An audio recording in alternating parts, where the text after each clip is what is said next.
Kita ke topik selanjutnya, pemirsa. Penyaluran beras bantuan pangan pemerintah alokasi bulan Maret, April, dan juga Mei tahun 2023 ini terus dilakukan oleh pihak pos kantor cabang utama Palembang yang ditargetkan ini dapat rampung sebelum Hari Raya Idul Adha.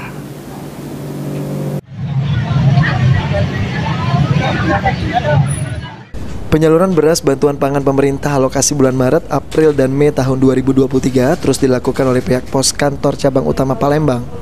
Dari keterangan Eksekutif General Manager IJM PT Pos KCU Palembang, Fendi Anjasmara, yang ditemui pada Kamis 15 Juni 2023, jika penyaluran beras bantuan pangan pemerintah sendiri ditargetkan rampung sebelum Idul Adha, atau tepatnya pada 20 Juni 2023.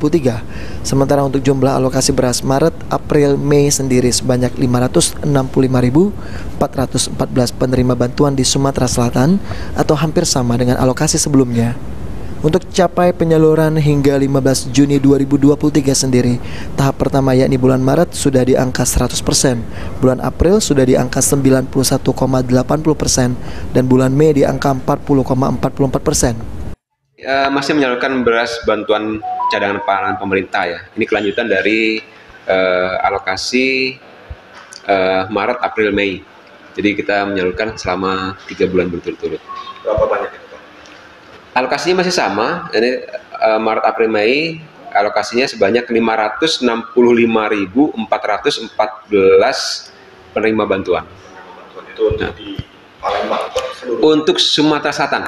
Untuk Sumatera Selatan. Ya. Sampai kapan, Pak, kira-kira? Jadwalnya ini sampai tanggal 20 Juni. Jadwalnya. Fendi Anjasmara menambahkan, penyaluran sendiri akan terus dilakukan hingga seluruh beras bantuan pemerintah tersalurkan, kendati batas akhir penyaluran hingga 20 Juni 2023. Oleh sebab itu, bagi masyarakat yang terdaftar sebagai penerima dapat mendatangi kantor pos guna mendapatkan beras bantuan tersebut. Sandi Pratama, PAL TV.